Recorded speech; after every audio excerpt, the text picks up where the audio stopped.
योगी जी के पास पहुंच गया, फिर बुलडोजर भी आपके घर तक पहुंच गया, फिर क्या होगा? योगी मोदी जी की पटती नहीं। मोदी जी ने देश का जितना नुकसान कर दिया उतना नुकसान पिछले 50 सालों में किसी ने। आपको डर नहीं लग रहा है कि आप उत्तर प्रदेश में बोल रहे हैं, क्या करोगे? जो भी आ रहा है सत्ता में वो अपने अपनी जाति को प्रमोट कर रहा है। दीक्षित जी मोदी जी पर इतना भड़के हुए हैं। जो इस वक्त यूजीसी कानून बनाया गया वो झगड़े के लिए ही बनाया गया।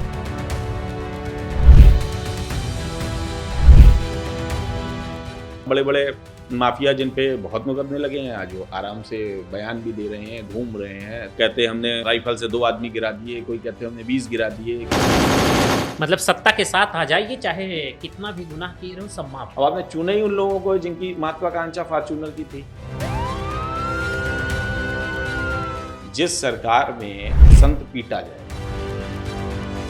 अब बुलडोजर ध्यान में रख के बोलना होगा। कुमार की बात कर रहा हूं, कुमार, मैं निषाद की बात कर रहा हूं, मैं बिंद की बात कर रहा हूँ, मैं पाल की बात कर रहा हूँ। इस देश में मजदूर बढ़ता जाए, किसानी लोग छोड़ते जाए। जो आंदोलन करने वाले 20 किसान नेता जो लीडरशिप कर रहे थे, लग्जरी गाड़ी से चलते हैं, वो कैसे किसान थे? खुद एक लग्जरी गाड़ी से चलते। ऐसा नहीं है कि मैं स्कूटर से आया। गरीबी दूर करने का एक अलग फार्मूला है, सांसद विधायक बन जाओ, गरीबी दूर। आज का तो है, ठीक है, चला देंगे तो चला देंगे, क्या किया जाए।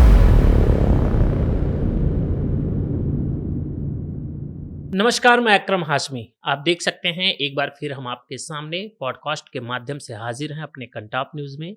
हर बार जब पॉडकास्ट लेकर के हम हाजिर होते हैं, नए नए शख्स के साथ हाजिर होते हैं, अलग अलग शख्सियत के साथ हाजिर होते हैं, लेकिन आज जिस शख्स के साथ हम हाजिर हुए हैं उनके बारे में अगर हम बात करें तो कहीं ना कहीं जनसेवा के रूप में अपनी उनकी ज़िंदगी के बारे में अगर देखें तो उनका वक्त जो निकला है, अधिकतर वक्त उनका जनसेवा के रूप में निकला है।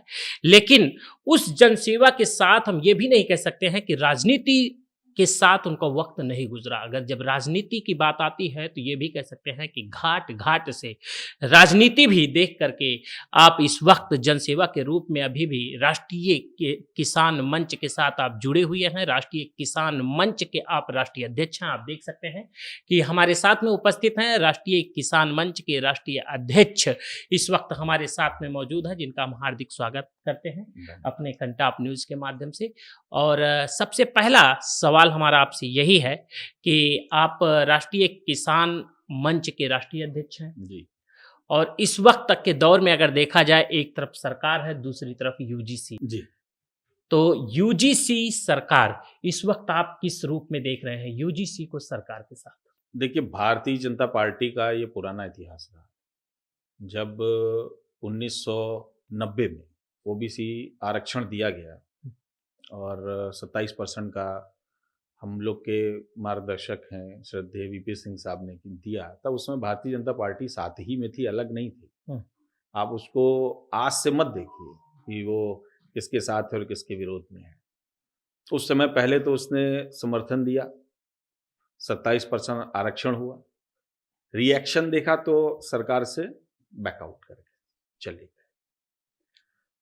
आज उन्होंने फिर सोचा कि एक तरफ तो कहते हैं कि हिंदू जोड़ने की बात करेंगे। चलिए, वैसे मैं इसका पक्षधर नहीं हूँ, मुझे लगता है देश जोड़ना चाहिए, हिंदू जोड़ने की बात नहीं होनी चाहिए। हमारा देश की संरचना इस हिसाब की नहीं है। लेकिन फिर भी अगर हम उनकी पार्टी के हिसाब से बात करें तो कहते हैं हिंदू जोड़ने की बात करिए।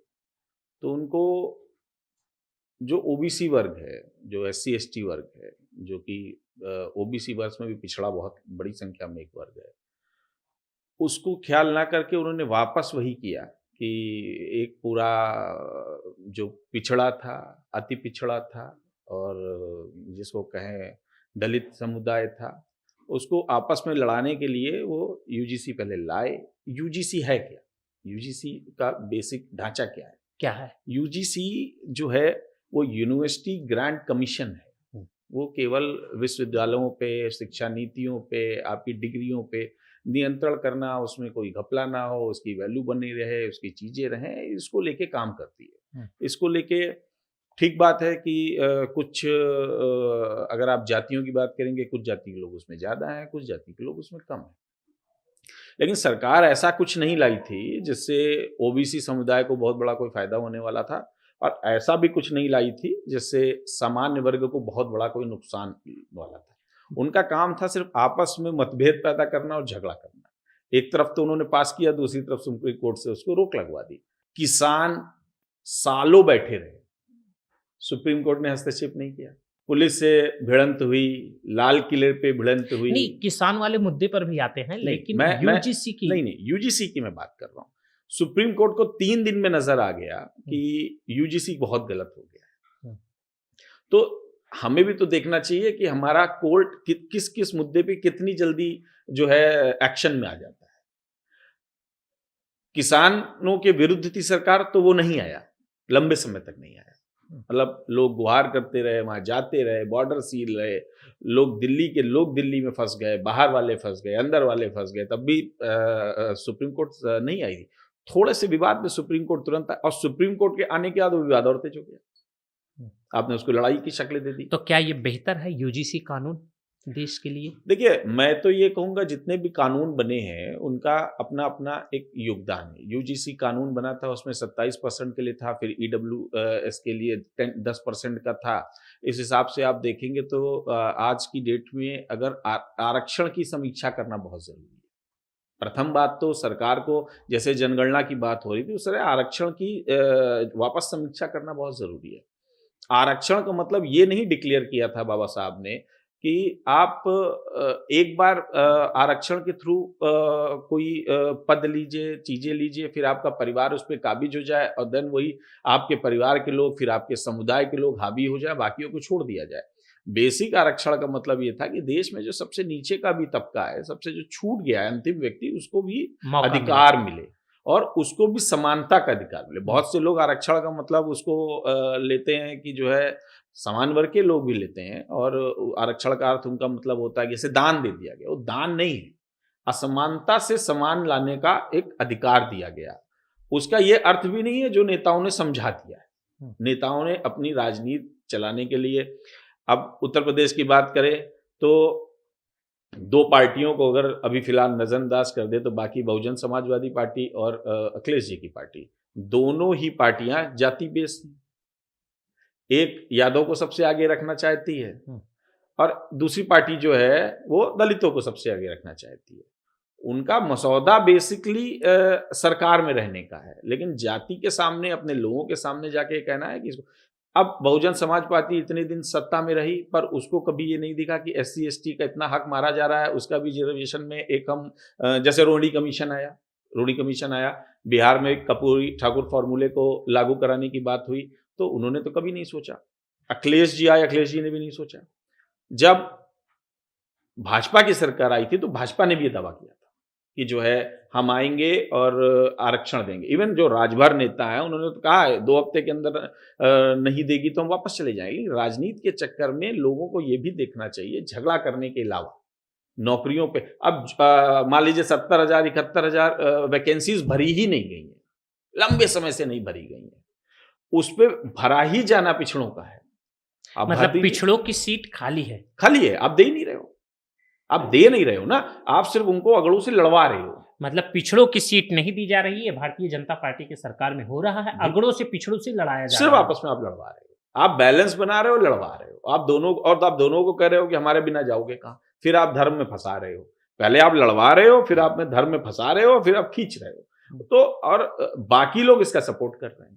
भाई यूजीसी पे कौन सा बड़ा नेता आके स्पष्ट रूप से बोला कि यूजीसी क्या है, हमने क्या बदलाव कर दिए हैं, कौन कौन से बदलाव में किसका क्या नुकसान होगा। अब मैं ये देख रहा हूँ JNU में एक वार टाइप की परमानेंट चिड़ी रहती है, वहां फिर चिड़ दी जाती है, फिर दिल्ली में, और फिर दिल्ली का माहौल पूरे देश को दिखाया जाता है, फिर पूरे देश में दिखाया जाता है कि बहुत बवाल हो गया। तो मैं ये कह रहा हूँ ये आदत इनकी आज की नहीं है, ये 90 की है। जो मंडल लगा था उसमें साथ में थे, विरोध में नहीं थे। अगड़ों को भी ये चीज समझनी चाहिए, अगर अगड़े और पिछड़े की राजनीति होती है तो अगले तो सारे के सारे इनके साथ नजर खड़े आते हैं, लोग अलग तो नहीं है, लेकिन एक्चुअल में इनकी कथनी और करनी में बहुत फर्क है ना। इनका बेसिक ढांचा ही है झगड़ा कराओ। जातियों की छोटी छोटी इमारत में हिंदुत्व खड़ा है और उस हिंदुत्व से इनका झंडा फहरा रहा है। तो अगर जातियों की छोटी छोटी इमारत टूटी तो हिंदुत्व का झंडा भी टूटेगा। ये चीज इनको पता है, वो उसको तोड़ने ही नहीं देना चाहते हैं। आप लाभ किसी को देना नहीं चाहते हैं, पर आप फंसाए सबको रखना चाहते हैं। भाई अब 27% आरक्षण है, 27% आरक्षण में अभी भी आप रिजर्व कर दो ना 15, 16, 17% की। मान लेते हैं हम पालो को आरक्षण नहीं मिला, बिंद को आरक्षण नहीं मिला, निषाद को आरक्षण नहीं मिला, कुम्हार को आरक्षण नहीं मिला। ऐसी भी जातियां हैं जिनके समुदाय के आजादी के बाद अब तक कोई भी वर्ष किसी भी सरकारी नौकरी में बड़े पद पे नहीं पहुंच पाया।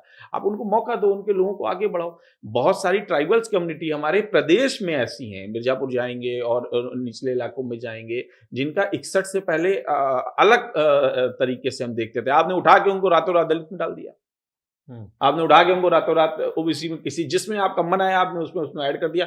वो छोटी छोटी जनजाति और समाज के लोग अभी भी संघर्ष कर रहे हैं, लड़ रहे हैं इस बात के लिए। हम ये नहीं है हमको यहाँ रखना चाहिए।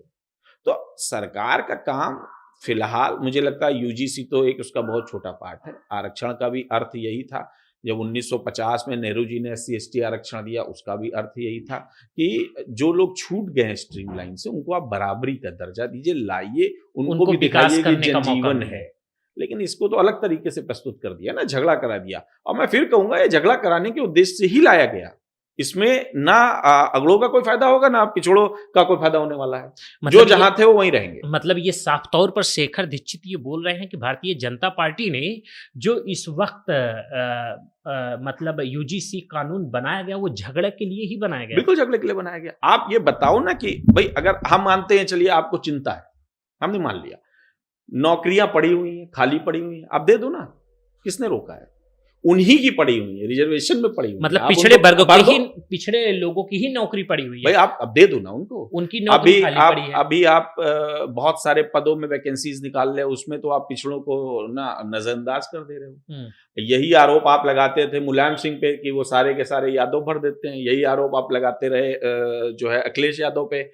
अब वही काम तो आप कर रहे हो सारा का सारा। मतलब जैसे अखिलेश के समय में कहते थे इस वक्त भारतीय 86 में 56 ताना यादव तैनात, अब आज कहते हैं ठाकुर तैनात। बात तो वही है ना, आप चला तो एक जाति प्रथा ही रहे हो सब लोग मिलके। मतलब जो भी आ रहा है सत्ता में वो अपने अपनी जाति को प्रमोट कर रहा है। ये कहने की जरूरत नहीं है, ये जनता को दिख रहा है। इसमें कुछ ऐसा नहीं मैं कुछ कह रहा हूँ जो नया है, बस मैं लोग बोलते नहीं है, मैं बोल रहा हूँ। अच्छा, आरोप भी लगाते हैं, विपक्ष दल के लोग आरोप लगा रहे हैं कि माफिया जो हैं वो माफिया जो हैं उनके स्वजातीय माफिया, अखिलेश यादव कई बार बोल चुके हैं उनके स्वजातीय माफिया के ऊपर कुछ नहीं होता है। अब देखिए ये तो एक अपनी बात है कि स्वजाति माफिया पे कुछ नहीं होता है, लेकिन एक दूसरी बात भी है, जो लोग मायावती के वहां थे, जो लोग अखिलेश जी के वहां थे, जो लोग अन्य कांग्रेस में थे, सब तो भारतीय जनता पार्टी में है मैक्सिमम आदमी। हाँ, ज्यादा से ज्यादा लोग। जब जिन लोगों पे भारतीय जनता पार्टी जो विपक्ष में थी उसने आरोप लगाया था कि ये सारे के सारे लोग माफिया हैं और ये बलात्कारी हैं, वो सारे लोगों को तो आपने पार्टी में ले लिया। सारे लोग जितने आपके हिसाब से उस समय के दोषी थे, आज मैक्सिमम तो 90% आपकी पार्टी में है। तो आप कहिएगा क्या? तो अब इसको ऐसा देखा जाए तो देखा जाए नैतिकता बची नहीं है। आप जिसकी सत्ता है सब उसके साथ है और जो जिसके साथ है वो सही है।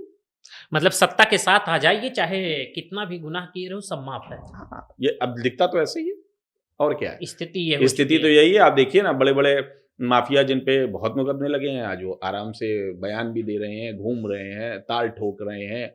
बहुत लोग कहते हैं हमने राइफल से 2 आदमी गिरा दिए, कोई कहते हैं हमने 20 गिरा दिए, कोई कहता हमने दिन दहाड़े उठा लिया। लेकिन लोग इसको मजे में लेते हैं और सरकार उस पर ध्यान नहीं देती है। आप सोचिए ना, आपकी सामाजिक संरचना कहाँ जा रही है? आप 77 साल बाद किस सामाजिक संरचना पे बैठे हुए हैं कि यहाँ कोई भी आदमी खड़ा हो गया कह रहा है कि हाँ मार दिया था, बहुत बढ़िया बात थी। तो अब और आप उस पर खुश भी हो रहे हैं।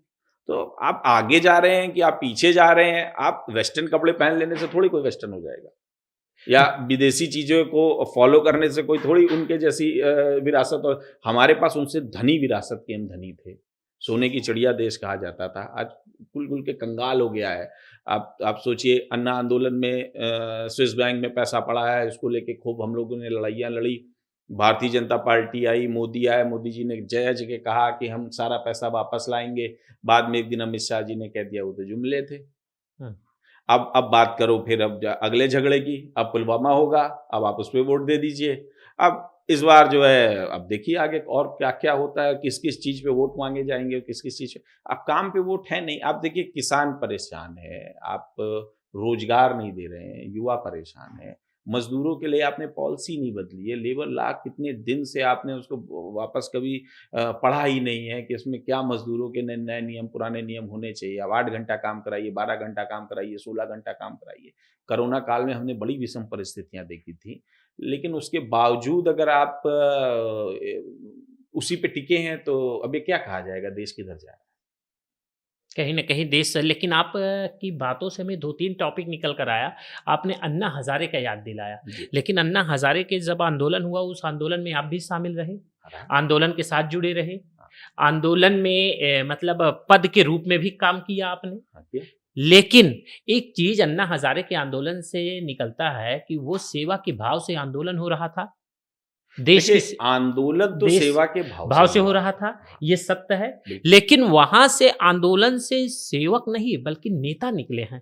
देखिए अरविंद केजरीवाल का नाम ले सकते हैं, किरण बेदी का नाम ले नहीं, सकते हैं, कुमार विश्वास भी कहीं न कहीं नेता ही हैं, और आज शेखर दीक्षित भी आप हमारे साथ हैं। देखिए इस देश में जो भी व्यक्ति है, एक तो जो सामाजिक संगठन ये कहते हैं ना कि हम राजनीति में नहीं है, वो तो झूठ बात है। बिल्कुल राजनीति झूठ में बात रहता है। राजनीति का अर्थ कहीं समाज सेवा से इतर थोड़ी है। हमने उसको जोड़ दिया। लेकिन हमने ये देखा है देखिए आप कि जैसे राजनीति में जिस व्यक्ति के पास अगर एक भी गाड़ी नहीं है, राजनीति में आने के बाद वो फॉर्च्यूनर से चलने लगता है। तो राजनीति में अपना सेवा करता है या जनता की सेवा करता है वो? देखिए, बहुत सारे ऐसे उदाहरण भी हैं जो टूटी बोलेरो पे घूम रहे हैं। हम उनकी बात नहीं करते हैं। हम राजनीति एक 99% की देखिए बात कर रहे हैं, ये राजनीति परिस्थिति देखिए है। आज 99% ये के परिस्थिति विधायक क्यों इस है, ये परिस्थिति में हैं। परिस्थिति क्यों है, ये भी मैं आपको बताऊँ, जो मुझे समझ में आया। मुझे लगता है 90s तक तो हमारे वहाँ उन लोगों ने राज किया जो राजघराने थे। देश आज़ाद हुआ, राजघराने ही सांसद में और नेताओं में तब्दील हो गए। जो भारतवर्ष के राजघराने थे वो करने लगे। राजघराने के साथ हमेशा बाहुबल चलता था, उनके 4 लोग चलते थे। राजघराने के जो राजा थे वो कभी वोट मांगने नहीं जाते थे। वो अपना रहते थे, इधर-उधर अपना काम करते थे। पूरे साल उनके नीचे के 5-10 लोग काम करते थे। उन 5-10 लोगों को लगा कि जब वोट मैं ही दिला रहा हूँ तो इसकी जगह मैं ही ले लेता हूँ। लोकतंत्र था, वो बदल गया। लोगों को भी ये बड़ा अच्छा लगा। वो लगा यार क्या राजा है, पड़े रहते हैं, ये हमारे काम आता है, दिन में 5 बार हमसे मिलता है, करा दो। लोगों ने फिर राजाओं को छोड़ के गुंडों को चुन लिया। जो राजा के अपने बंदूकधारी थे उन सबको उन्होंने कहा बहुत बढ़िया आदमी। अब आप इतिहास उठा के देख लेना, 90% ऐसे ही निकलेंगे। आपने उनको सबको चुन लिया। जब आप जाति के आधार पे अपना नेता चुनोगे, जब आप धर्म के आधार पे अपना नेता चुनोगे, तो फिर आप ने चुना ही उसी लिए है, तो वो उसमें दबंगई कर रहा है, गुंडागर्दी कर रहा है, तो उसमें परहेज कैसा? आपने कभी अपना नेता चुना ही नहीं किसी विकास के नाम पर। मोदी जी भी विकास के नाम पर आए थे। विकास का बड़ा मजाक उड़ता था, विकास तो नाम ही मजाक हो गया था, 2-3 साल तक मैं देखता था। तो आप नेता जैसे चुनोगे वैसे ही आपको मिलेगा। तो आपने जैसे नेता चुने वही है। अब आपने चुने ही उन लोगों को जिनकी महत्वाकांक्षा फॉर्च्यूनर की थी। आप जानते हो कि ये क्या करेगा हमारे साथ। 10 मुकदमे हैं फिर भी आप उसके द्वारे बैठे हो और आप जो है बहुत जिंदाबाद के नारे लगा रहे हो, आप पीछे-पीछे घूम रहे हो, तो आप भी समझो ना, पब्लिक भी समझे कि हम किसको नेता बना रहे हैं। अब जिसको बनाया तो उसको भुगतना तो पड़ेगा ही। अब कंस को ले आए हो तो कंस मारेगा तो कोड़ो-कोड़ो ना। मतलब जनता गलत आदमी का चुनाव कर बिल्कुल लेती है। गलत आदमी का चुनाव करती है। लेकिन एक बात और याद आती है कि आपने अन्ना हज़ारे की बात कही, अन्ना हज़ारे की टीम से नेता निकले हैं, लेकिन आपने ये भी कहा कि जो भी व्यक्ति है वो कहीं न कहीं पॉलिटिक्स से जुड़ा होता है, राजनीति से जुड़ा होता है। मैं दूसरी बात आप बात समझिएगा। हाँ, आप इस देश में व्यापार कर रहे हैं, जी। आप इस देश में पत्रकारिता कर रहे हैं, आप इस देश में संसद में बैठे हैं। कनेक्शन सबके आपस में होते हैं तभी वो बैलेंस चलता है। तभी वो बैलेंस चलता है। इसीलिए स्तंभ कहे जाते हैं कि अलग-अलग है। अब समाज सेवियों की क्या है कि जो लोग समाज सेवा का काम करते रहे, उन लोगों का काम था राय देना, दखल करना कि ये गलत है, ये सही है, आप गलत दिशा में चले गए हो। तो एक ज़माना था कि लोग कहते थे और लोग समझते थे। अब तो गुंडागर्दी का ज़माना आ गया। आप कहोगे तो पता चला दूसरे दिन मुकदमा लग गया और पुलिस आके पीट रही है। पहले तो वैचारिक मतभेद होता था ना, इसलिए आपको लगता था सामाजिक व्यक्ति अलग है और न्याय और नेता अलग है। आज की डेट में तो क्या है ना, सामाजिक व्यक्ति बोलना ही नहीं चाहता है, वो तो चुप हो गया है पूरा का पूरा, और ये 10 सालों में तो और चुप हो गया है। क्योंकि जिसने बोला कहीं बुलडोजर का आप डर दिखाते हो, कभी मतलब कोर्ट कानून तो बचे ही नहीं, और कभी आप बेमतलब में मुकदमे लगा दोगे, कभी आप कुछ कर दोगे। अब देखिए शंकराचार्य बोले, अभी शंकराचार्य को मुकदमा लगा दिया, शंकराचार्य को उठा के कहते बंद कर देंगे।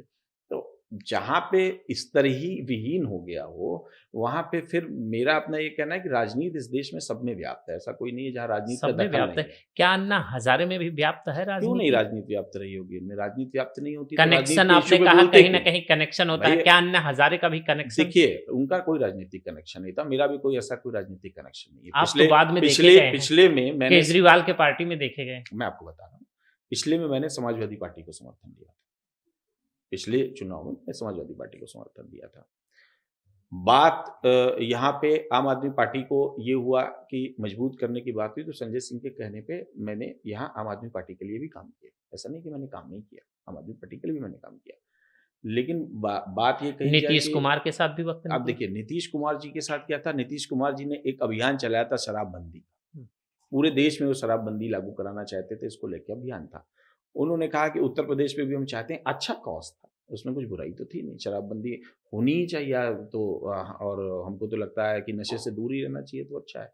तो हमने उनका सपोर्ट किया, लखनऊ में सभाएं करी, हमने बिहार में उनके साथ गए, कई जगह की, पर हमको उनकी पार्टी में नहीं गए थे उस वक्त। हमने उनकी पार्टी में तो जाके तो कहा नहीं हमको टिकट दे दीजिए, पार्टी के चुनाव लड़ा सदस्य नहीं दीजिए। बने थे। नहीं तो हमने तो कहा नहीं हमको पार्टी में जाके अब चुनाव लड़ा दीजिए, हमको कुछ बना दीजिए या हमको कोई पद दे दीजिए। आप अच्छे कॉज के लिए लड़ रहे हैं, हम आपके साथ हैं, और अगर आप उस कॉज को छोड़ देते हैं तो हम भी छोड़ देते हैं। अब देखिए 2012-13 में हमने पुरजोर रूप से कांग्रेस का विरोध किया, पूरा विरोध किया।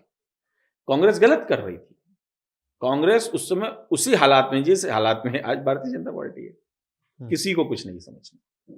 आंदोलन कर रहा है उसको मंडप से उठा लो, आंदोलन करने कोई आदमी आया है उसको पीट दो। कोई आदमी आप पे वो बात ना करे जो आपको प्रिय ना हो, तो आपको दुश्मन लगने लगता है। तो हाँ, हम सबने मिलकर कांग्रेस का विरोध किया, कांग्रेस हट गई। कांग्रेस हटने के बाद हम मानते हैं केजरीवाल जी की अपनी महत्वाकांक्षा थी, वो राजनीति में आए, उन्होंने किया। अन्ना जी की ऐसी कोई महत्वाकांक्षा साथ में थी किरण ना, बेदी भी थी, सभी वो भी थे, भाई पॉलिटिक्स में सभी आई। आए भाई, उसमें ऐसा तो दो सभी चार आए। नाम प्रशांत भूषण जी अन्ना को छोड़ दीजिएगा, अन्ना हजारे जी हजारे को। के आंदोलन से बहुत नेता निकले। हाँ बिल्कुल बात निकले। जब बड़ा आंदोलन होता है तो नेता भी निकलते हैं, पुराने भी जितने देश में और आंदोलन हुए। राजनीति से जिस मुहिम को छेड़ा था उन्होंने आंदोलन करते लेकिन समय, दुखद उस ये मुहिम लगा से कि भटक गए सारे नेता। केजरीवाल जी घोटाले में फंसे, ये देख के दुख हुआ। केजरीवाल जी जब तक अच्छा काम कर रहे थे तब तक सब ठीक था, लेकिन जिस दिन केजरीवाल जी शराब के घोटाले में फंसे, उनके साथ बाकी लोग फंसे, तो हम लोग को बड़ा दुख हुआ देख के कि मतलब ऐसा नहीं होना चाहिए था, ऐसा ना होता तो अच्छा था। राजनीति में जाना कोई बुराई थोड़ी है कि कोई राजनीति में जा रहा है तो कोई अपराध कर दिया। नहीं, लेकिन जब राजनीति से भ्रष्टाचार में आ जाएगा तब तो अपराध ही है। तो हम तो खुद कह रहे हैं कि अपराध, हम तो खुद उस बात को कह रहे हैं। और मैंने उसी वक्त केजरीवाल जी से जैसे ही वो गए, मेरी यहाँ एयरपोर्ट पर उनसे मुलाकात हुई, मैं था और फिर मैंने नमस्ते कर लिया। मैंने कहा ठीक है, आपके बहुत बुरे दिन थे, थोड़े दिन नहीं बोला, अब तो अब शांत हो गए ना, वापस सब लोग जेल से निकल आए, हमको माफ़ करिए, हमको जाने दीजिए, बात खत्म हो गई। हमने तो उनसे नहीं कहा कि हमको कोई चुनाव लड़वा दीजिए, हमको कहीं कुछ कर दीजिए, या हमको ऐसा नहीं पता था कि उत्तर प्रदेश में आपकी स्थिति क्या है। बहुत अच्छी कोई स्थिति थी नहीं ना, अभी भी कोई बहुत अच्छी स्थिति है भाई। संजय सिंह जी लीड करते हैं तो वो भी वही राज्यसभा सांसद है, वो भी चुने जाते हैं, वो जो है दिल्ली से, यहाँ से तो चुने भी नहीं जाते हैं। यहाँ तो मुझे नहीं लगता कि कोई सीट वीट है जिस पर वो बहुत ज़्यादा कोई वर्कआउट कर पाएंगे। कुमार विश्वास जी की बात रही, चूंकि एक परिवेश में जो भी व्यक्ति रहता है वो उन्हीं के साथ तो उठे बैठेगा, और बाकी आदमी की महत्वाकांक्षा होती है, वक्त के साथ बढ़ती है, वक्त के साथ घटती है, उसमें कोई कुछ नहीं कर सकता। एक सवाल आता है कि आपका जो संबंध राष्ट्रीय किसान मंच के आप राष्ट्रीय अध्यक्ष हैं, यानी शेखर दीक्षित जी इस वक्त राष्ट्रीय किसान एकता मंच के आप राष्ट्रीय अध्यक्ष हैं। आपको जब शामिल करने की बात आई थी तो पूर्व प्रधानमंत्री बीपी सिंह के निर्देश पर आपको शामिल किया गया था, तो आपका बीपी सिंह के साथ कैसा संबंध रहा? मुझे लगता है मेरी उम्र बहुत कम रही होगी, मेरे ख्याल से 18 साल का होऊंगा, 17-18 साल का ऐसे ही रहा हूँगा। तो राजा साहब से एक नागपुर की किसान कपास पट्टी के किसानों के लिए वो गए हुए थे, तो वहाँ मुलाकात हुई। मुझे उनकी बात पसंद आई और अच्छी लगी। मुझे लगा कि कोई तो है जो देश के लिए बोल रहा है, जो वोट नहीं मांगता है। बाकी सब तो वोट मांगते हैं, देश के लिए नहीं बोलते हैं। तो मैं उनसे फिर दिल्ली में मिला, फिर वो उनके साथ कनेक्ट रहा, जुड़ा रहा। एक समय के बाद जब दादरी आंदोलन शुरू हुआ और फिर उन्होंने जनमोर्चा 2 जब बनाई, तो फिर मैं उनके साथ यहाँ कनेक्ट होके मैंने रथ यात्रा पूरे उत्तर प्रदेश में निकली थी, तो उसमें भी शामिल रहा। तब राज बब्बर जी भी हम लोग के राष्ट्रीय अध्यक्ष हुआ करते थे, फिर उसके बाद ही वो चले गए थे कांग्रेस में छोड़ के। तो राजा साहब की डेथ हो गई, और जैसे किसी बड़े पेड़ के गिरने के बाद सारे पंछी उड़ जाते हैं, तो सबसे पहले राज बब्बर जी उड़े और चले गए, इसी फिर पीछे पीछे चले गए।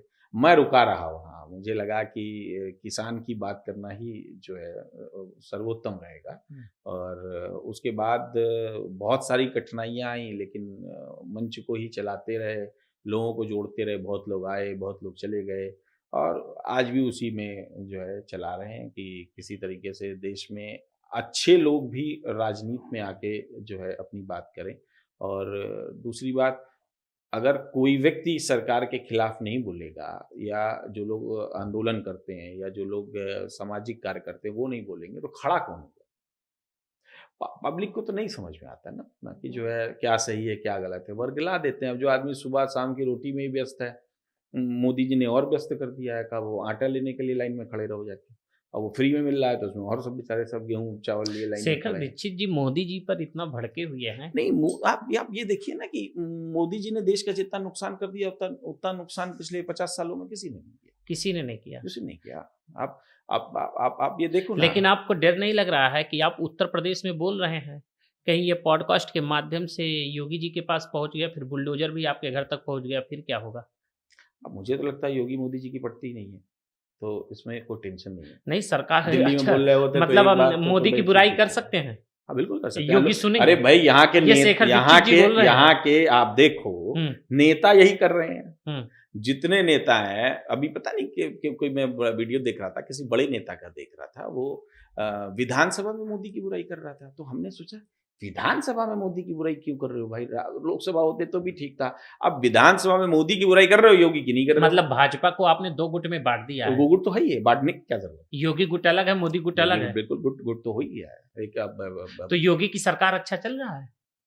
अब हालात तो सामने ही है। नहीं, रोज अब जिस किसानों के नेता हैं, आप बताइएगा। देखिए एक बात समझिए आप, जिस सरकार में संत पीटा जाए, जिस सरकार में संत का अपमान हो। अब बुलडोजर ध्यान में रख के बोलना होगा। ठीक है, बुलडोजर अभी ठीक है, चला देंगे तो चला देंगे, क्या किया जाएगा? बहुत कुछ जिंदगी में चला है, बुलडोजर चलेगा।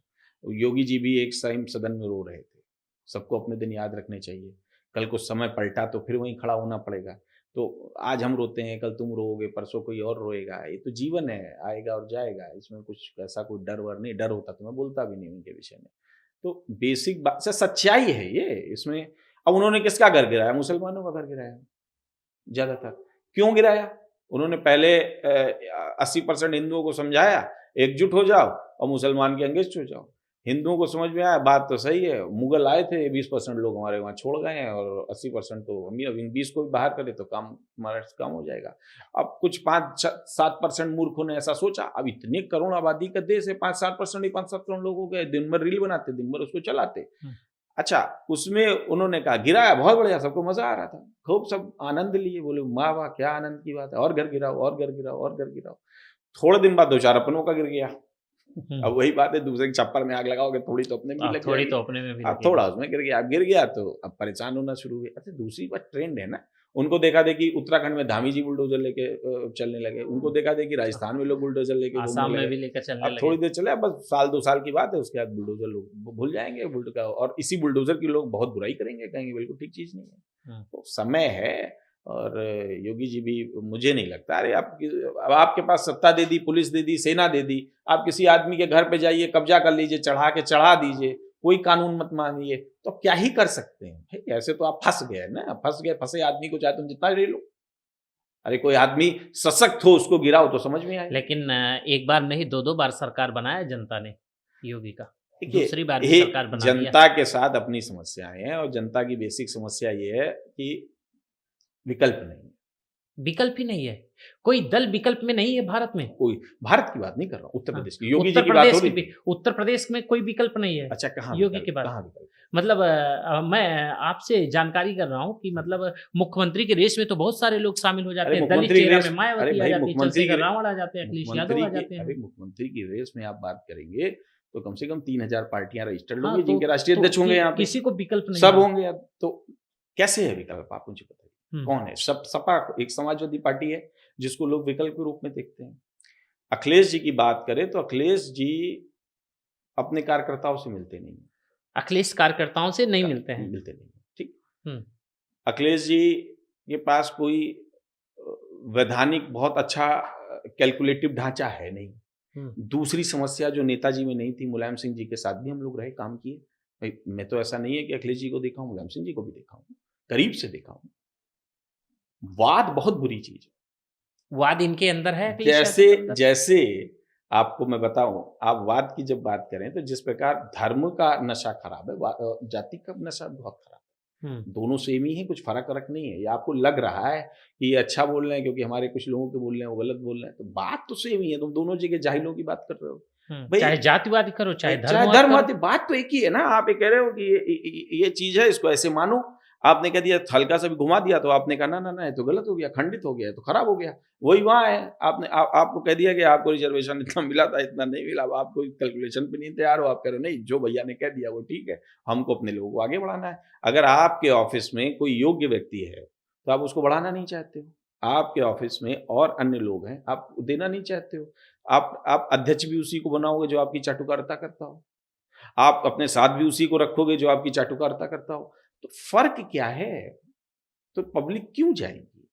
आप दोगे ना, कोई विकल्प दोगे ना, अच्छा विकल्प। अब देखिए, लोग कहते हैं पीडीए बनाया उन्होंने, ठीक। पीडीए तो उन्होंने बना लिया, मुझे लगता है ओवैसी साहब ने बनाया था पीडीएम, है ना, ऐसे कुछ बनाया था 2022 में, 2022 के बनाया था, जिसमें पल्लवी पटेल थी, वो थे, चंद्रशेखर थे, बना दिया। उनको समझ में आया दलित मुस्लिम फॉर्मूला, वो चुनाव धीमे धीमे बोलते रहे। जैसे ही लोकसभा का चुनाव आया, उनको लगा कि हमने कांग्रेस के साथ पैक्ट किया था और जो SC ST था वो SC ने हमको बड़ी जबरदस्त उसमें वोट दे दिया है, हमारे साथ वो आ गया। अब आ गया तो अब हमको एक घोषणा कर देनी चाहिए कि आज अब जो है हम पीडीए बनाएंगे। उन्होंने पूरा पुरजोर पीडीए बना डाला। पीडीए का मतलब क्या निकाला? पिछड़ा, दलित, अल्पसंख्यक। तो मैंने अभी कुछ दिन पहले एक सभा में कहा, मैंने कहा, मैंने बैठा था ऐसे ही सोचा, अंग्रेजी का सबसे आगे का कैपिटल होता है ए। अल्फाबेट में देखिएगा तो ए सबसे आगे आता है। तो इनको क्यों नहीं सूझा कि ए आगे रखना चाहिए? इसलिए नहीं सूझा कि वो खुद हैं ओबीसी, यादव हैं। तो उन्होंने सोचा कि हालांकि मेरे हिसाब से वो अगड़े हैं, अगड़ों से ज्यादा सब कुछ उनके पास है। जिस आरक्षण, मतलब यादव समाज के पास है, भाई यादव के पास वो सब कुछ है जो आज की डेट में ब्राह्मण और राजपूतों के पास होगा। जिस चीज के लिए आप किसे मानते हैं इस वक्त के जो लोग छूटे हुए हैं? जैसे आप ऐसे देखिए, जो दलित समुदाय था, दलित वो छूटा हुआ। दलित में बात करें आप, मैं जैसे कुमार की बात कर रहा हूँ, कुमार, मैं निषाद की बात कर रहा हूँ, मैं बिंद की बात कर रहा हूँ, मैं पाल की बात कर रहा हूँ, इन सब के कहाँ है? निषादों के तो इस समय नेता हैं। वो संजय निषाद जी को छोड़ दीजिए, वो एक नेता, वो बीजेपी ने सिर्फ कुर्सी पे बैठा रखा है। कठपुतली? कितना आप अयोध्या में जाइए, उन्हें आप कठपुतली बोल रहे हैं? तो मुझे तो नहीं लगता इससे ज्यादा अभी कुछ बचे होंगे। कारण समझिए आप, मतलब ओम प्रकाश राजभर भी अयोध्या में निषादों के पास क्या है? ओम प्रकाश राजभर भी हैं। राजभर साहब तो खुद अपने बयानों से 150 बार मुकरे हैं। आप मुझे बताइए, उन्होंने कहा था कि इसी आरक्षण की बात कि हम अपने समाज का आरक्षण लेके रहेंगे और 2 हफ्ते में हम आरक्षण लेके आएंगे। जिसकी सरकार आई उसके साथ चले गए। फिर कहते हैं हम और हमारे बेटे 2 का आरक्षण रिजर्व रखो, बाकी को हम देखते रहेंगे। समस्या इन जातियों में यही है कि जो ऊपर के 4 लोग नेता बन गए, वो नीचे जाते ही नहीं, भूल जाते हैं। जब वो भूल जाते हैं तो वही जाति खत्म हो जाती है। अच्छा, मतलब उसी में कोई आदमी एक कैलकुलेशन देखता है कि ये नेता बन गए तो हम भी बन जाएंगे, और ये कल को पैदल घूमते थे, गाड़ी आ गई, हम हो जाते। उसने उसको बिजनेस समझ लिया ना, उसने उसको समझे ही नहीं समाज सेवा का कोई है, वो तो डाइवर्ट हुआ और वहां चला गया। तो कैसे आगे? मतलब संजय निषाद और ओम प्रकाश राजभर समाज के लिए काम किए कि नहीं किए? मंत्री बनने आप ही बता दीजिए क्या काम? वो तो दावे के साथ भाई, दावे के साथ वो बताएं ना, हम अपने समाज के साथ, वो दावे के विकास के लिए है। विकास एक ऐसा शब्द है जो देश के प्रधानमंत्री जी के पास रिजर्व है। इस देश में जितना विकास पिछले 14 साल में प्रधानमंत्री जी ने करा दिया, 13 साल में उतना विकास मुझे लगता है अंग्रेज भी नहीं समय हुआ होगा, वो भी सब बिल्कुल ठप पड़ा था और पिछले 12-13 साल में देश बिल्कुल बदल के नहीं, सोने चारों की तरफ चिड़िया बन सड़कों गया। का तो विकास दिखता है, सड़कों का तो जाल दिख रहा है दिख रहा विकास है, के आप मामले चल में। के दिखाइए ना। अब पूर्वांचल एक्सप्रेस वे देख लीजिए, इसके बाद किसी भी रूट पे देखिए लगभग हाईवे कंप्लीट दिखता क्यों है, है? बेहतरीन क्यों तरीके है? से बना क्यों हुआ है। है? ये तो आप बताएंगे, मैं तो विकास बताया। देखिए, वो विकास नहीं है, वो विकास इसलिए नहीं है, पहले आपने गरीबों की सबकी जमीन औड़े बौड़े मानों में छीन ली। उसको छीनने के बाद आपने कॉन्ट्रैक्ट किया, बहुत सारा पीपीपी मॉडल किया, विश्व बैंक में गए, पैसा उधार ले आए, आपने सड़क बना दी। सड़क बनाने के बाद 2 साल में ही आप पूरी सड़क का पैसा वसूल लेते हैं उसी जनता से, और 10 साल आप उसको फ्री में चलाते हैं। आपका बिजनेस मॉडल है ना, विकास मॉडल आप क्यों कह रहे हो? आप कहो आपने फैक्ट्री लगाई, भाई एक्सप्रेस वे, आप यमुना एक्सप्रेस वे 10 साल में खाली हो गया था, आज तक आप उससे वसूली कर रहे हो, आप करोड़ों रुपए वसूल रहे हो, आप अरबों, करोड़ों तो छुट्टी रहेगा। ये मोदी सरकार के लिए बोल रहे हैं, और ये आपके राष्ट्रीय किसान मंच के राष्ट्रीय अध्यक्ष शेखर दीक्षित जी बता रहे हैं कि ये बिजनेस मॉडल है, न कि विकास मॉडल है। और क्या है? और ये कौन साफ गरीब तौर आदमी पर चल आप सकता है? पॉडकास्ट के माध्यम से सुन सकते हैं। लेकिन एक सवाल आपने अभी अभी बताया कि औने पौने दाम पर किसानों की जमीन ले लेते हैं। एक दौर था नोएडा में जब फैक्ट्री लगना शुरू हुआ तो उस दौर में सरकार थी मायावती की, वहां पर जब जमीन की बिक्री हुई थी, क्या उस दौर में भी मायावती के सरकार में औने पौने दाम पर बड़ी बड़ी कंपनियों ने जमीन लिया था कि नहीं लिया था उस दौर में? क्योंकि आपका वक्त गुजरा है उस वक्त में। आप गौड़ को देखिए ना, जो गौड़ बिल्डर है, यमुना एक्सप्रेसवे उसके पास रहा, वही वसूलता है आज भी। 8 या 10 साल के लिए दिया गया था, आज मेरे ख्याल से 15, 18, 20 साल हो ही गए होंगे, वसूल रहा होगा। उसके दोनों तरफ की बड़ी लैंड उस पीपीपी मॉडल में वो भी उनको गिफ्ट में दे दी थी, वो भी उनको दिए। नोएडा के अंदर तो थोक में दे दी एक्वायर करके। वो जिस नोएडा को उन्होंने 100 रुपए में, सरकार थी, सबकी सरकार ने किया, क्या सपा ने नहीं किया? दादरी आंदोलन तो सपा में ही हुआ था, अनिल अंबानी जिसमें बर्बाद हुए। हाँ। किसानों का श्राप लग गया, अनिल अंबानी बर्बाद हो गए, मुकेश अंबानी चल रहे हैं, देखिए आते नहीं है इसीलिए इन सब चक्करों में। अनिल अंबानी आए थे अमर सिंह के साथ, उन्होंने खूब यहाँ पे कब्जा किया, कब्जा करने के बाद किसानों के उन्होंने लड़ाई तो दादरी आंदोलन में यही थी कि भाई जिस जमीन पे तुमने 8,000 रुपए स्क्वायर फीट वर्ल्ड बैंक से लोन ले लिया, वो भी तब जब उसका लैंड यूज ही नहीं चेंज हुआ है, और उस जमीन को खरीदा है तुमने 50 रुपए में। अरे ये तो बिना कुछ किए आज हमारे पास वो जमीन थी तो 50 रुपए की थी। बस हुआ क्या कि बीच में सरकार बैठी थी, उसने कागज पे दस्तखत किया, जमीन आपके पास गई, वो तुरंत जो है 8,000 रुपए की हो गई। इतना प्रॉफिट कैसे हो जाएगा?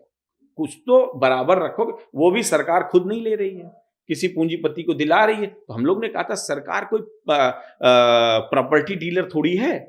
सरकार क्या काम है? प्रॉपर्टी डीलिंग का काम है कि सबकी जमीनें एक्वायर करो, पहले अपने नियम और डंडे से, फिर जाके पूंजीपति को। कर तो आज भी वही रहे हैं, लेकिन किसानी इतने बुरे दौर में आ गई है हिंदुस्तान के अंदर कि अब जो लोग ये काम कर रहे हैं, अब किसान कहता है ले जाओ भाई, पैसा तो तुम उसमें पैदा होने नहीं दोगे, एमएसपी गारंटी तुम दोगे नहीं, किसान की फसल बर्बाद हो जाएगी, मतलब किसान की स्थिति पूरी तरह से गरीब के साथ साथ और गरीब परिस्थिति में परिवर्तन हो रहा है। गरीब, आप ये समझो देश में मजदूर बढ़ता जा रहा है, किसानी लोग छोड़ते जा रहे हैं, देश के पास रोजगार है नहीं, देश के पास अपने पास कोई रोजगार नहीं है सिर्फ मजदूरी देने के अलावा, बाकी हमको कुछ आता नहीं है। ऐसा क्या करोगे? जितनी किसानी कम होती जा रही है, हम कहते थे हम 85% किसान है, आज हम 60% नहीं बचे हैं।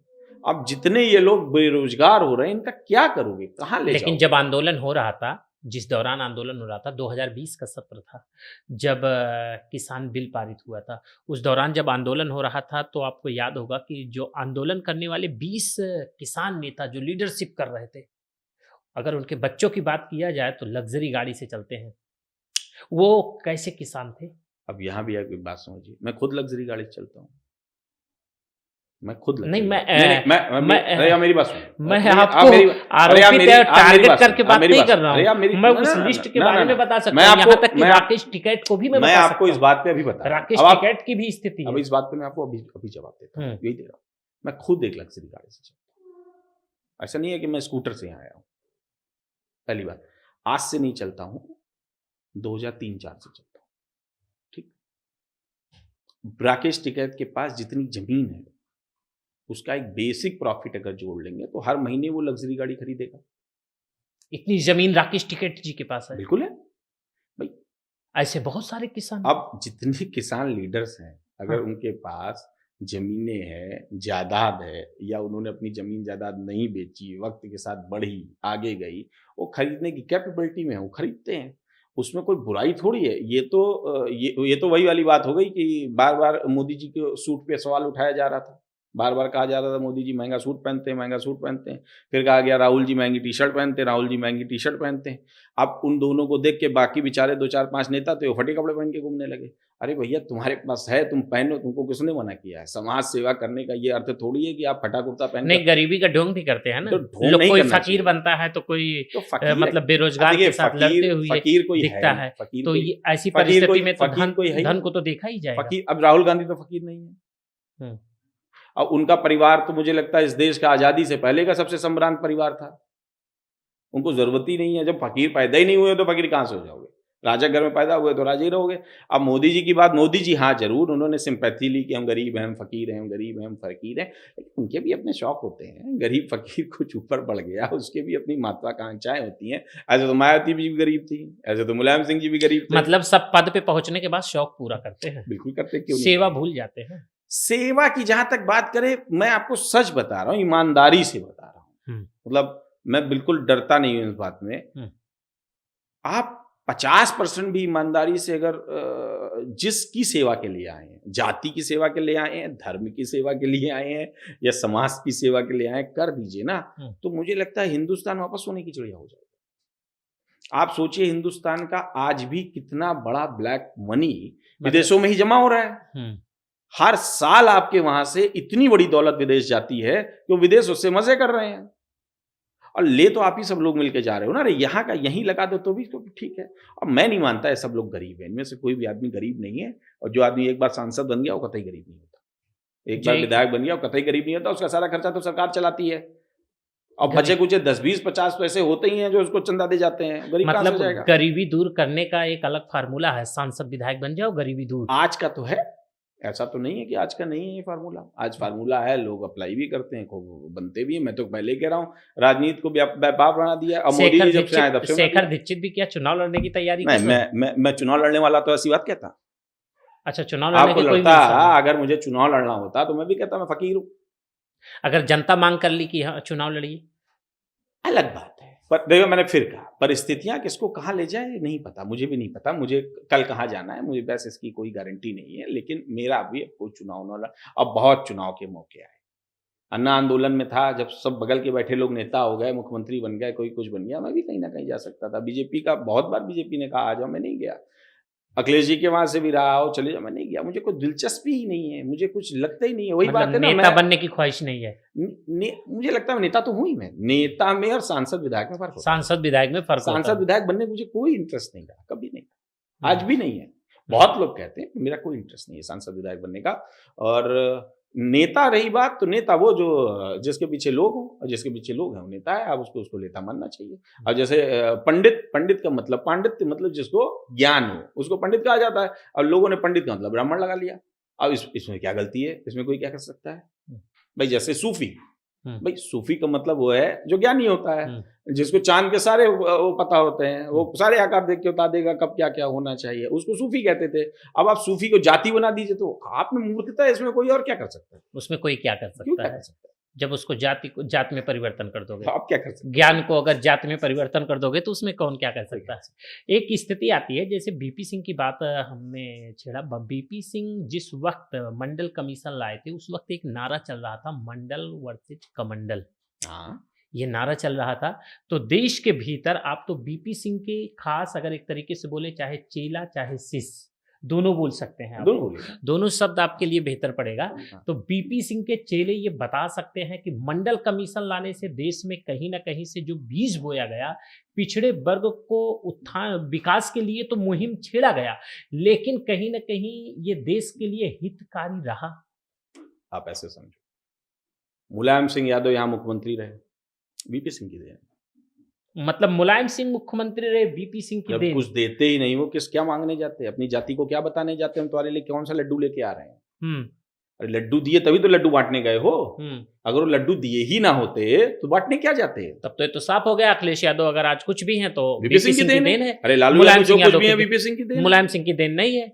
अरे मुलायम सिंह ही वीपी सिंह की देन है। वही तो मैं कह रहा हूँ, वो उनकी देन तो इनकी भाई देन से ही है। अब मानना तो चाहिए ही। तो अब आपको क्या, आप बताइए, राजनैतिक परदादा हो सारे गए वो तो। दलित बाबा साहब भीमराव अंबेडकर जी की मूर्ति को पूजते हैं। भारत रत्न किसने दिया था उनको? भारत रत्न किसने दिया था? वीपी सिंह ने दिया था। वीपी सिंह ने दिया था। नहीं दिए होते तो अब तक बुलडोजर लगा उड़वा लिए होते सब। क्या काम, छोटा काम किए? अब आप उनको पूछते हो, लेकिन वो चूंकि राजपूत समाज में पैदा हुए थे इसलिए आप उनको नहीं पूछते हो। तो आप खुद जातिवाद करते हो ना। अरे अच्छा, 50 समाज भी पूजनीय निर्धारित करता है बिल्कुल, कौन पूजनीय होगा, कौन नहीं मुझे एक होगा। बात बताइए। अच्छा, ज्ञान निर्धारित नहीं करता है पूजनीय? भाई ज्ञान के हिसाब से बाबा साहब जाति निर्धारित होता है। देखिए, बात बिल्कुल आपकी सही है, ज्ञान ही पूजनीय होता है, जाति पूजनीय नहीं होती है। लेकिन ऐसा है इस देश में जो सिस्टम बनाया गया है, मैं उसको समझाने के लिए ये बात आपको कह रहा हूँ। मुझे पता है ज्ञान ही पूजनीय होता है। ज्ञान पूजनीय है इसीलिए मैं वीपी सिंह का फॉलोअर हूँ। ज्ञान पूजनीय है इसीलिए मैं आज रोनी कमीशन की वकालत कर रहा हूं। ज्ञान पूजनीय है इसीलिए मैं कहता हूं कि जो किसान पिछड़ गए, आदिवासी पिछड़ गए, उनकी बात करो, उनके लिए लड़ो। तो ज्ञान ही पूजनीय है, वही मैं समझता हूं।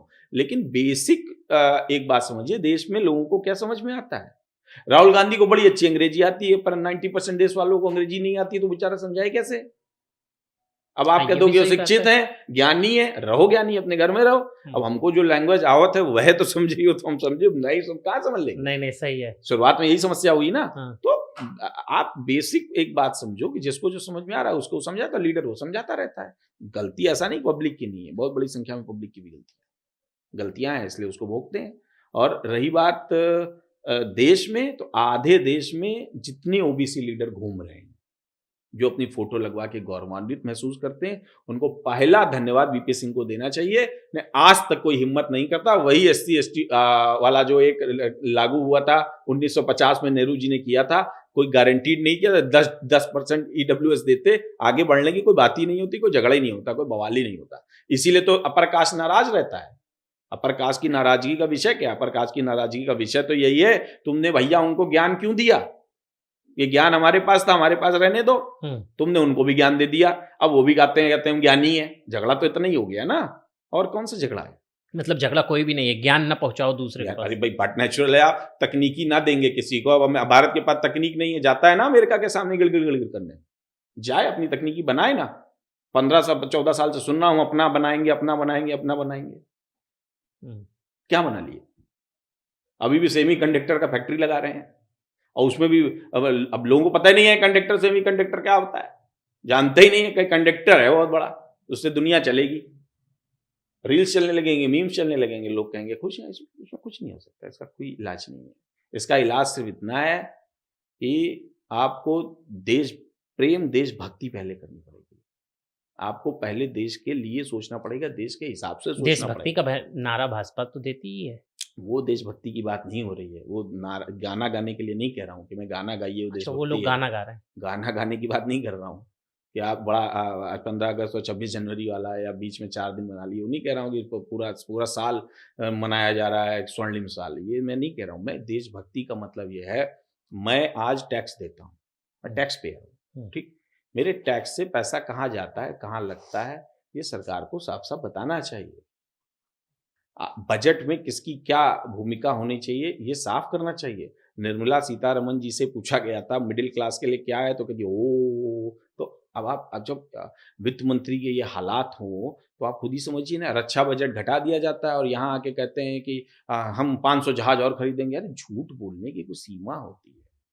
अभी देखिए ट्रम्प ने कहीं बोला ना कि 11 जहाज गिरे थे पाकिस्तान और हिंदुस्तान के युद्ध के दौरान। आपकी हिम्मत भी तो नहीं है ट्रम्प को ये कह पाइए कि 11 नहीं गिरे थे, 3 गिरे थे, 1 गिरे थे, 2 गिरे थे। आप ये भी तो नहीं कह सकते हो। देश को बताइए तो उसके क्या उसके चीजों के साथ हो रहा है। अरे आप हमारे पैसे से तो सब कुछ कर रहे हो, हम ही पे तो टैक्स, हम मेहनत करते हैं तब आप चलते हो। सरकारें तब चलती हैं जब आम आदमी मेहनत करता है। गांव का आदमी साबुन भी खरीदता है ना, उस पर भी टैक्स है पहले से लगा हुआ, तब उसको मिलता है, तब उसको मिलता है। और आप उसको बदले में कहते हो तुमको 5 किलो आटा दे दिया तो बहुत बड़ी बात है, 5 किलो चावल 2 किलो दे देंगे, तुम बहुत अमीर आदमी हो गए। आपको देश को डेवलप करके आगे ले जाना चाहिए, दूसरी तो क्या सोचना चाहिए। अब मूर्खता, अब कहते 12-12 बच्चे पैदा कर लो। अब जिन लोगों के पास एको बच्चा नहीं है, शादी नहीं की, वो कहते 12 बच्चे पैदा कर लो। मतलब हम जो है गांजा पीते नहीं और आपसे कहें गांजा पियो, ये बहुत बढ़िया चीज़ है। ये शब्द किसके लिए है? किसके? कौन कहता है अब ये आज 12 के बच्चे पैदा करने वाली ये बात? मोदी जी तो शायद कह रहे थे, मेरे ख्याल से मैं कहीं सुन रहा था, मोदी जी के सब पार्टी के लोग कहते रहते 12 बच्चे पैदा करो। मोदी जी की पार्टी के लोग, हाँ, मैं तो सुना यही है कि मोदी जी की पार्टी मतलब कहते हैं। भाजपा के लोग कहते हैं 12 बच्चे पैदा और करो। बिल्कुल कहते हैं, खुलेआम कहते हैं, कितने नेता उनके कहते हैं 12 बच्चे पैदा करो। अरे बच्चे तुम 50 पैदा कर लो, क्षमता हो तो कर लो। अब मतलब बच्चे 2 पैदा कर लिए, पढ़ा एक को भी नहीं पा रहे हो, और उसके बाद झगड़ा कर रहे हो, इनको नौकरी नहीं मिल रही है। पैदा करने में बुराई नहीं है, आपके क्षमता हो 50, 100, 200 कर लो। लेकिन कुछ करो तो। कुछ करो। अब पता है लड़के पैदा किए मजदूर हैं, बेटियां पैदा की बेच दी गई, क्या फायदा? क्या फायदा? क्यों कर रहे हो? क्यों कर रहे हो? दुख होता है। एक सवाल आता है, जैसे आपने बताया कि वीपी सिंह से जब हमारी मुलाकात हुई आपकी, तो उस दौरान आपकी उम्र महज 17 साल थी। ऐसे ही रहेगी। 17 साल की उम्र में 17 साल का लड़का प्रधानमंत्री के सामने एक बार, उस समय प्रधानमंत्री नहीं थे। और मैं आपको एक बात और बताऊं, वीपी सिंह साहब जैसे प्रधानमंत्री थे वैसा प्रधानमंत्री अभी ढूंढे नहीं मिलेगा। क्यों नहीं मिलेगा? जब प्रधानमंत्री बने थे तो आपकी उम्र कितनी रही होगी? मेरे 90s में 4 साल भी 6 साल का। 1984 में आप जन्मे हैं? हाँ, 84। पढ़ाई लिखाई कहाँ से हुई आपकी?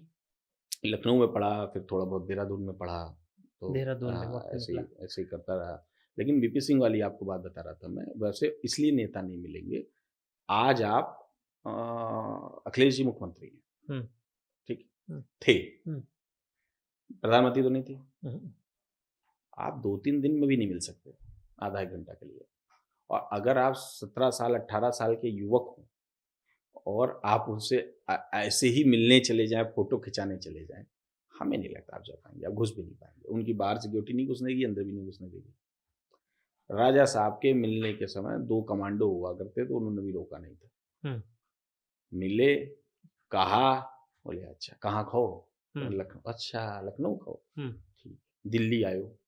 अच्छा दिल्ली मिले, का होगा? कोई काम से ही आए, पढ़ा तो का करा तो कहने क्यों काम करो चलो।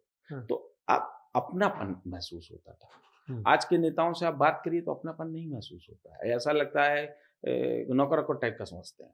आप मिलने चले जाइए तो ऐसा फील होगा जैसे हम ही पूरी फाइल लेके गए हैं। अगर आप अपने किसी समाज के काम की भी लेके जाइएगा और लोगों के काम की चीज़ लेके जाइए, तब भी आपको भिखारी टाइप की फीलिंग होगी। आपको लगेगा कि पहले गिड़गिड़ाओ, रगड़ो, रजवाड़ा हो गया। वो रजवाड़े होके बहुत ज़मीन पे थे, आज वाले सब ज़मीन के होके रजवाड़े हो गए हैं। मतलब आसानी से मिल जाते थे।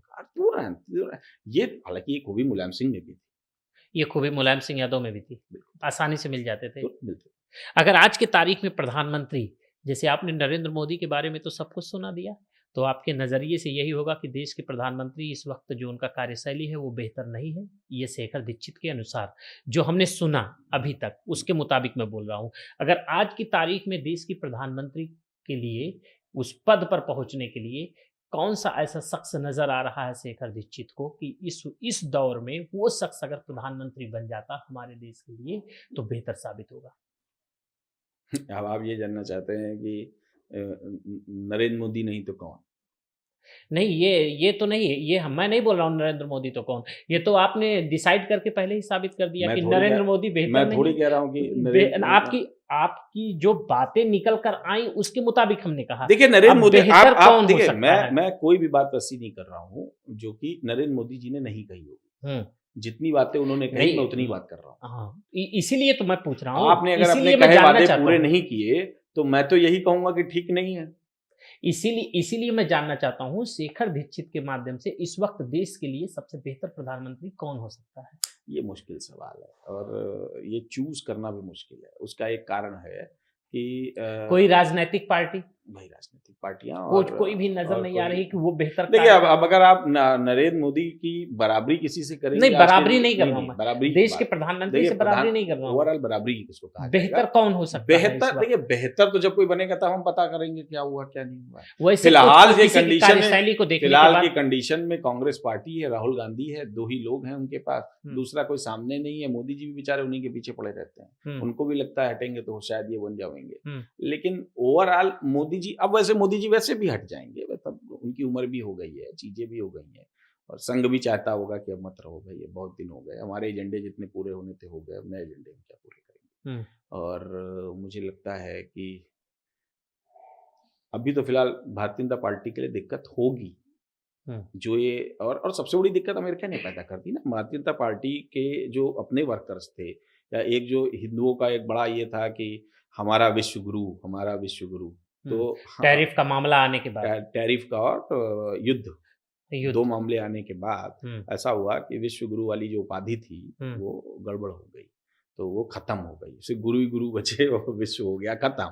तो विश्व छीन लिया ट्रंप ने, कहा विश्व हमारे पास है, गुरु बन के अपने जाओ और जाके कुंभ में और जो है बाकी चीजें नहाओ और जो है सबको बताओ हम गुरु हैं।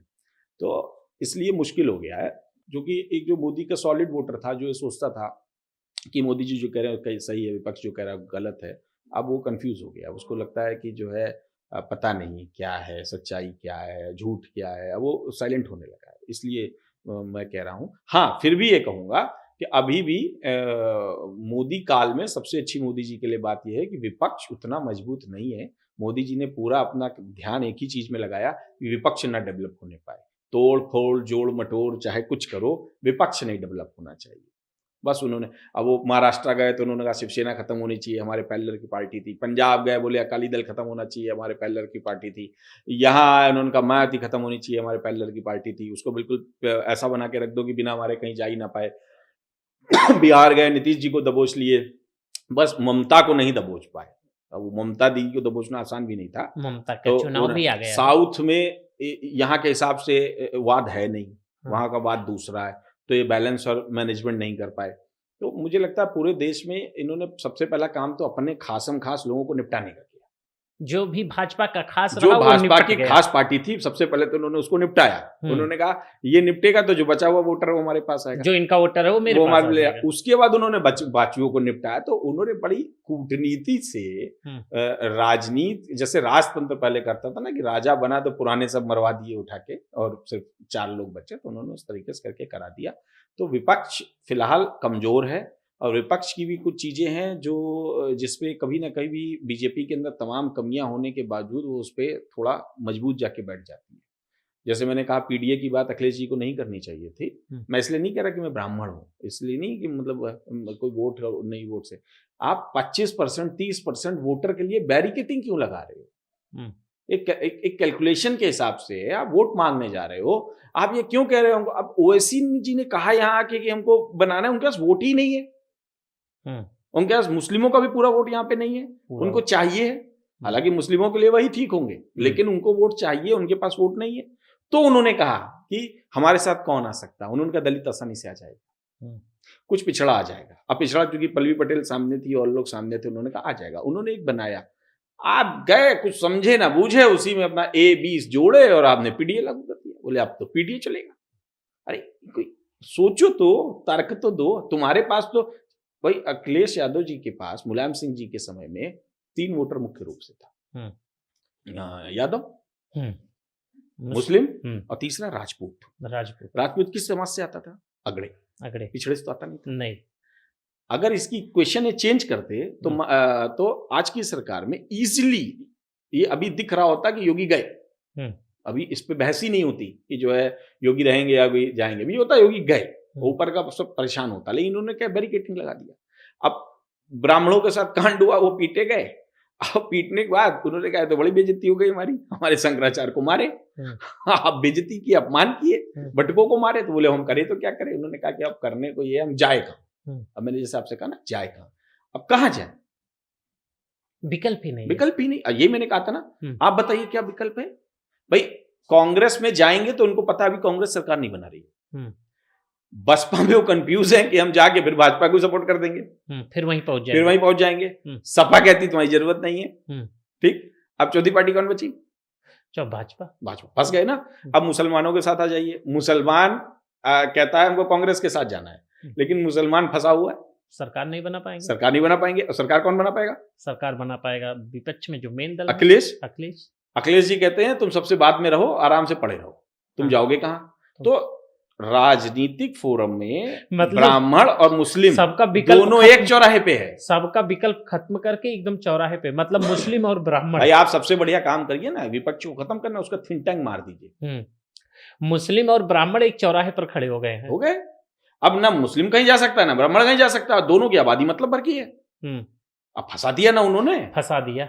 उसके बाद बचा कुछ यूजीसी से लड़वाए, बोले अब कहाँ जाओगे सब लोग, नहीं तो तुम्हारा हक छिन जाएगा, नहीं तो तुम्हारा हक छिन जाएगा। मिल नौकरी किसी को नहीं मिलनी, नौकरी है ही नहीं। जिन चीजों में मिलनी है उसमें आरक्षण नहीं है, उसमें वो देंगे नहीं। पॉलिटिकली आपको मजबूत होने नहीं देंगे। आपके 4 नेता बने, ब्राह्मण समाज के पास एक भी नेता नहीं बचा। कहाँ नेता है ब्राह्मण समाज का? कहाँ नेता? ब्रजेश पाठक जी है, नहीं भाई उप पाठक मुख्यमंत्री जी, हैं। ठीक है, पाठक जी मुख्यमंत्री हैं, ब्राह्मण समाज के योगी जी के साथ में है। अभी उन्होंने बताया, अभी मैंने ही एक जगह बोला कि बटकों की चोटी पकड़ के मारी गई, ये शर्म की बात है, समाज को सोचना चाहिए, मैंने बोला। उसके 2 दिन बाद पाठक जी ने बटकों का सम्मान भी करवाया, सम्मान करवाया, ठीक करवाया। दूसरे दिन शंकराचार्य पे वो कौन सी धारा लगा दी, बच्चे किडनैपिंग की, क्या क्या है की लगा दी। अभी कल मैं जो है एक कानपुर में एक सभा में था, लौट रहा था तो बहुत फोन आ रहे थे, तो हमने कहा हुआ क्या है, पूरा मामला समझूंगा तो बोलूंगा। तो क्या बोलते हैं उसको, पास्को क्या लगा दिया, क्या लगा दिया। अब बात तो फिर वहीं पहुंच गई ना।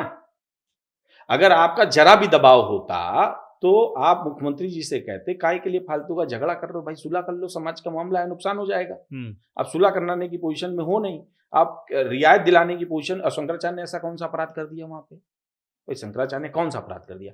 500 साल पुरानी परंपराएं आज भी हम लोग ढोते हैं, सारा समाज ढोता है। किसी से पूछिए कि भाई आपके वहां ऐसा किया जाता, क्यों किया जाता? मम्मी ने बताया था, ऐसा होता था, ऐसा ही होगा, यही तो कहते हैं ना लोग, और कुछ तो नहीं कहते। हमको क्या पता कहाँ से आई है कहाँ से नहीं आई। जो पूर्वजों ने दिया कर रहे हैं, वो भी तो अपनी परंपरा का ही निर्वहन कर रहे थे ना। अब तरीके से सलीके से कुछ कर देते, मारपीट करने की, बवाल करने की सबको जरूरत ही नहीं पड़ती। आप कहते हो शंकराचार्य लोग रोष में रहते हैं, वो रहते तो ही धर्मगुरु में, हर जगह रहते हैं, सारे धर्मगुरु रहते हैं, वही थोड़ी रहते हैं। आप वेटिकन सिटी जाओ, जाके 1 इंच भी बदलाव करके दिखाओ, पोप से पूछे बिना आप बात करते हो। तो कुछ चीजें ऐसी हैं जो समझनी चाहिए। तो ब्राह्मण समाज के पास नेता नहीं है, और मुस्लिम समाज के पास भी उत्तर प्रदेश में नेता नहीं है। मतलब अखिलेश यादव अगर मुस्लिम समाज के सगे होते तो एक नेता डेवलप करते ना। तो आजम खां तो थे। कौन आजम खां? बेचारे जेल में पड़े पड़े सड़ते रहे। तो जब सत्ता में नहीं है तो कैसे करें, क्या करें? कुछ तो करते उनके लिए। क्या किया? कुछ ट्विटर फेसबुक, और आप ही बताइए क्या? हाँ, ट्विटर फेसबुक पे बहुत होता है, बहुत कायदे तो बस ट्विटर फेसबुक से वोट मिल जाएगा। तो मुस्लिम जाएगा कहाँ? वो ब्राह्मण के साथ खड़ा है ना? वही समस्या हो गई। तो ब्राह्मण के साथ खड़ा है ना? वही समस्या हो गई, ये जाएगा कहाँ? ठीक है ना। तो मैं इसीलिए कह रहा था, ये बैरिकेटिंग लगाने की कोई जरूरत नहीं थी अखिलेश जी को। मेरे हिसाब से अखिलेश जी को वही स्थिति भाजपा ने इधर ब्राह्मण के साथ कर दिया है, इधर उसको ही पता है तुम भागोगे कूदोगे कहाँ जाओगे, हमारे पास वापस आओगे, विकल्प दिख नहीं रहा है। कांग्रेस विकल्प के तौर पे अपने आप को कुछ थर्ड फ्रंट कांग्रेस बना सकती है, कांग्रेस थर्ड फ्रंट मजबूत कर सकती है, थर्ड फ्रंट अन्य लोग भी बना सकते हैं। लेकिन अभी क्या है ना कि सब रिलैक्स मोड में है सत्ता में। सब कहते हैं कौन मेहनत करे, कौन जाएगा, नीचे जाएंगे, फिर सुनना पड़ेगा, सबका काम करना पड़ेगा। चल तो रहा है, चलने दो, जब सब टूट जाएगा तब बना लेंगे। आप देख सकते हैं कि आज हमारे साथ में पॉडकास्ट में शेखर दीक्षित जी मौजूद रहे, जिनसे बहुत सारी बात हुई इस वक्त। लेकिन आज हमारे पॉडकास्ट के माध्यम से देश को आप क्या संदेश देना चाहेंगे? जाति और धर्म पे अगर आप सरकार चुनते रहेंगे तो आप विश्वास मानिए, आप जहां हैं उससे नीचे खड्डे में जाते रहेंगे। अगर आपको लगता है कि वाकई भारत सोने की चिड़िया होना चाहिए, तो आपको आज की डेट में तकनीक पे बात करनी चाहिए, समझना चाहिए हम कहाँ पे हैं। आपको किसान पे बात करनी चाहिए, आपको रोजगार पे बात करनी चाहिए, और आपको अपने जवानों पे भी बात करनी चाहिए। अगर आप इन मुद्दों की बात नहीं कर रहे हैं तो आप देश के साथ कोई बहुत अपनापन नहीं कर रहे हैं, सौतेला व्यवहार कर रहे हैं। धन्यवाद। आप देख सकते हैं कि आज हमारे साथ में राष्ट्रीय किसान मंच के राष्ट्रीय अध्यक्ष शेखर दीक्षित जी मौजूद रहे, जिनसे हमने बहुत सारी बातचीतें की, राजनीति से लेकर के किसान मंच की चर्चा, किसान की चर्चा, अन्ना हजारे के आंदोलन की चर्चा। इतना ही नहीं, जब बात आती है आपके बीपी सिंह के साथ संबंध की, तो उस चर्चे को भी कहीं पीछे नहीं छोड़ा गया, बल्कि उस वक्त को याद किया गया कि 17 साल की उम्र में आप बीपी सिंह से मुलाकात की, और मुलाकात करने के बाद आप राष्ट्रीय किसान मंच में प्रधानमंत्री की सलाह पर आप शामिल हुए, और इसके बाद आज का वक्त ऐसा आया है कि आज जिसमें प्रधानमंत्री ने आपको जिस किसान संगठन में शामिल किया था, आप उसी संगठन के राष्ट्रीय अध्यक्ष हैं और हमारे साथ बैठ करके आपने पॉडकास्ट के माध्यम से अपना टाइम दिया, इसके लिए बहुत बहुत धन्यवाद। फिर मिलते हैं अगले पॉडकास्ट में, तब तक के लिए नमस्कार।